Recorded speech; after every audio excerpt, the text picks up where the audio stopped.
Good morning, student. Today let's go to the next topic. That means listing a species are threatened or endangered. ठीक है बेटा, मैंने threatened और endangered का meaning आपको previous lecture में बता दिया था, तो हम शुरू करते हैं topic. The international union for the conservation of nature and the natural resources, यानी कि IUCN, ये बेटा फुल फॉर्म था या इसका शॉर्ट फॉर्म है. तो एग्जाम में आपको ऐसे भी आ सकता है, write the full form of the following. तो ऐसे क्वेश्चंस आपको आ सकते हैं. ठीक है. Has categorise some rare species of plants and animal in the list of endangered and threatened wildlife. तो ये एक बेटा संस्था है, एसोसिएशन है, जो क्या करती है, जो स्पीसीज या तो ख़त्म होने वाली है या तो कुछ सालों में ख़त्म हो जाएगी, उनकी लिस्ट बनाती है और उनको IUCN वाले लिस्ट में डालती है ताकि उनका प्रोटेक्शन किया जा सके, उनको बचाया जा सके. The list of the endangered and threatened plants. The two lists contain the names of all the species of animal, plants and other creature that has been determined to be the greatest need of protection.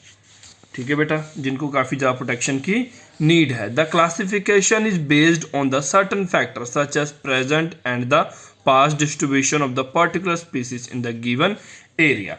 तो बेटा ये फैसला वो कुछ factors होते हैं उसके according करते हैं. फैक्टर्स का मतलब ये होता है कि कुछ चीज़ें देखते हैं कि आज से 10 साल पहले यहाँ पे ये स्पीसीज़ की काउंटिंग कितनी थी, तो आज जब 10 साल हो चुका तो स्पीसीज काउंटिंग कितनी है, स्पीसीज काउंटिंग बढ़ी है कि घटी है, और घटी है तो कितनी ज़्यादा घटी है. ठीक है बेटा, अगर एक लिमिट से मान लो कि आज से 10 साल पहले सिर्फ 10 एनिमल था उस प्लेस पे और आज 10 साल बाद सिर्फ 1 रह गया.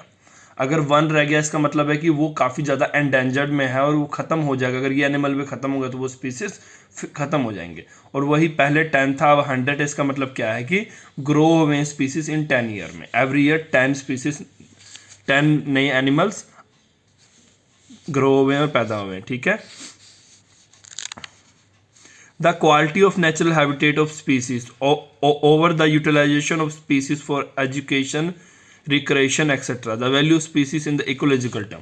तो बेटा जो मैंने ऊपर बताया उसका ये मतलब है कि किस तरह का क्वालिटी है हमारा नेचुरल हैबिटेट का. मीन्स के नेचुरल हैबिटेट को मतलब ऐसे मान सकते हो कि जैसे हमारा घर होता है ना बेटा, वैसे जानवरों का भी घर होता है.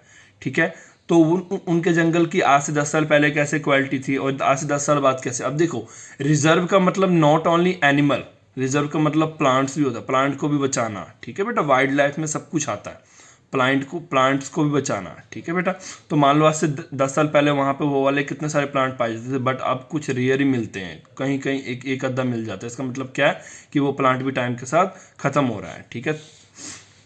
On the basis of this factor the following categories has been identified.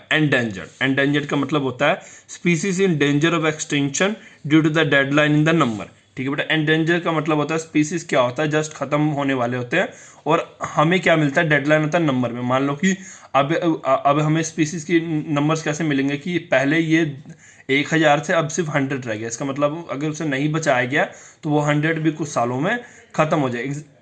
ठीक है बेटा. पिंक पेंगन एक्सेट्रा, ये सब इसके एग्जाम्पल है. उसके बाद critical endangered species. Critical word का मतलब भी आप समझ गए, जो काफ़ी ज़्यादा मतलब कि रेयर होते हैं. रेयर का मतलब है कि जस्ट ख़त्म ही होने वाले हैं, अगर उनको नहीं बचाया गया तो वो ख़त्म हो जाएंगे. Species that have extremely high risk of becoming extinct. High risk of becoming extinct का मतलब होता है कि अगर उनको नहीं बचाया गया तो कुछ दिनों में वो पूरी तरह से ख़त्म हो जाएगा. For example great Indian bustard, thick बिटल पैरट्स एक्सेट्रा, ये सभी बेटा क्रिटिकली एंडेंजर्ड स्पीसीज है जिनको अगर नहीं बचाया गया तो वो कुछ दिनों में खत्म हो जाएगा. ठीक है बेटा. थर्ड है species with high chance of moving into endangered. अब देखो बेटा, ये थर्ड वाला है, इसका मतलब होता है कि वो स्पीसीज जिनकी काफ़ी ज़्यादा चांसेस है कि अगर इनको अभी प्रोटेक्शन नहीं दिया गया तो वो एंडेंजर्ड वाले कैटेगरी में चल जाएगा. कल मैंने आपको समझाया था ना, थ्रेटेंड का मतलब क्या होता है, एंडेंजर्ड का मतलब क्या था. ठीक है बेटा.